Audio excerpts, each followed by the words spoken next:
Good morning, everybody.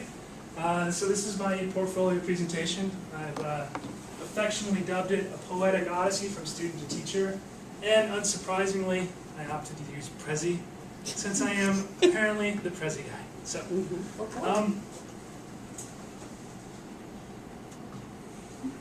so the beginning of the year, as you've heard, we did this I believe, and I'd actually run across this I believe before on NPR, and I worked at the bookstore and all this stuff, so I was actually really interested and excited about the idea of trying to encapsulate my own beliefs and thinking about teaching specifically into kind of a 2-minute elevator speech, if you will. And so I created this I believe. This is the one right here that I first created. I'm not going to show that one. I decided to come back to it at the end in the last couple weeks. And the reason I came back to it was something that happened during the student teaching. Surprisingly for me, I started to incorporate a lot of poetry into the classroom. It started off very simple. It was Twitter's birthday, and it was the same day as National Poetry Day or something along that lines. And so I decided on that day that I would give students a chance to write a poem as a response to one of my openers or closers, my quorum called Diablo, as we called it. And then next thing I know, it's April, it's National Poetry Month. And I decided, you know what, let's let the kids do this again. And I started to get some interesting responses when they were intentional about what they were writing because of poetry. And it built up a little bit more. I used "O Captain, My Captain" when I talked briefly about Lincoln's assassination. And I decided to come back to this I believe, looking at this I believe and a new kind of metaphor for teaching.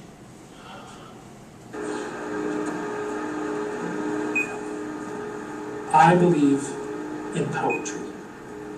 I believe that poetry is the perfect metaphor for education. Poetry is that unique blend of thought, of understanding and cognition, of memory and analysis, of evaluation and creation, all wrapped up in the language of love and longing, praise and adulation. And there is some transcendent quality to poetry, an element of the mystical, the metaphysical, which almost always reaches into the ephemeral. And that's what learning is.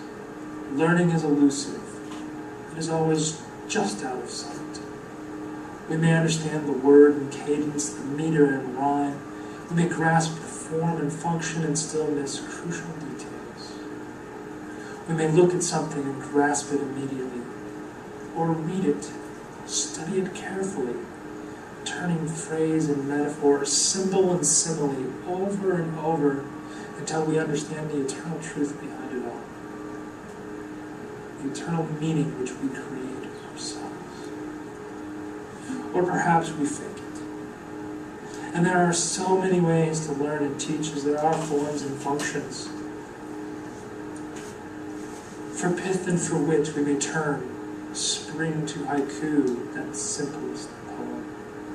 Or we may struggle mightily to understand chronology, lapsing into silence, solitude, with rhymes, alas, no gratitude.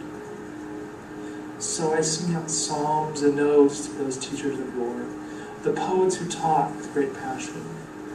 I whisper in quiet, with solemnity and wealth, to the writers of sonnets and sociological analysis. I thank those teachers of this land's geography who wrote epic like Dante's Divine Comedy. And yes, we may see and understand the tree by its fruits.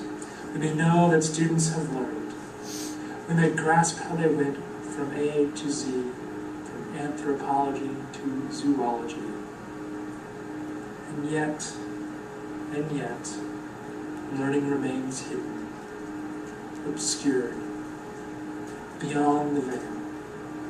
And to be a true educator in our day and our age, one must imbibe of the wisdom of the sage, that poetry is the expression of longing and learning, that journey's end is journey's beginning.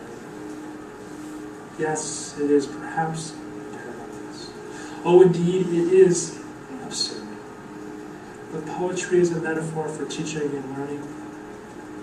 It is the perfect of understandings. So yes, I believe in poetry. This, I believe. So, I decided to revisit to poetry as a metaphor. I decided to think about poetry as kind of this binding quality to the presentations. And so I found several quotes, several poets actually, most of them, who kind of encapsulate this kind of journey. And it's sort of a metaphor, if you will. So I've got 5 different poem quotes, if you will, that kind of talk about different things. So first of all, we're going to start off with this one. Life can only be understood backwards, but it must be lived forwards. By a famous Dane friend of mine, Søren Kierkegaard. I used this quote for part of my blog show Carnival, which was on looking at essentially reverse chronology. What's interesting here is the simplicity of it all. Life can only be understood backwards, we can only reflect backwards, and yet life still happens, we still move forward. I see this in 2 different ways. I see this as reflection, as I talked about, looking backwards. I see it in my educational autobiography, talking about what brought me here to this day, about the different educational journeys I had along the way, different schools that I attended, Gettysburg Seminary, Boston University, focusing primarily on theology and literature and philosophy and religion, things along those ways, and yet somehow I found myself here. Very happy to be here. This, I believe, that's my first video where I talk about it. I talk about it as learning as paradox. That's why I made reference to the paradox and absurdity of it all at the end of the second, this I believe. Metaphor. This time I'm using the metaphor of poetry. The first time I talked about it as bamboo. Not really happy with my bamboo metaphor. I was grasping at different things, and that was kind of the fad of the day. But it worked for me because it was about renewal. It was about growth. 6-word memoirs. This is something that I stumbled upon and shared with some other people, and I see some people smiling. It's something I used first day in class for student teaching, where I had them at the end of class write down a 6-word memoir. Talk about who you are in 6 words or less. And I got some interesting responses. Most of them were copying mine. The one I shared with them was Husker Native, hiding in Hokie Nation. I like the alliteration there. I came up with a couple other ones. History teacher for hire, act now. Lapsing Lutheran, longing for faith and family. Faith, family. So it was 6 words. But it's kind of a reflection of reflecting back and a reflection of who I am. But the way I see this is more than just reflection. I see it as reflection and action. I see it primarily in my WordPress blogs, which became more and more elaborate as I pulled in screencasting, videos on YouTube, worked in Twitter feed and all those other things. So it became a reflection of what I was doing now, reflecting back, but also constantly moving forward.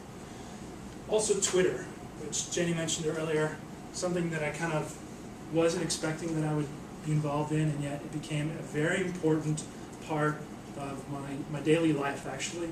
Okay, let's check what my PLN is saying on Twitter. What can I say to contribute to the ongoing conversation? I'll come back to Twitter in a little bit. But ultimately, when I see reflection in action, what that quote by Kierkegaard is all about is what Paulo Freire talks about as praxis, as reflection in action, or reflection and action.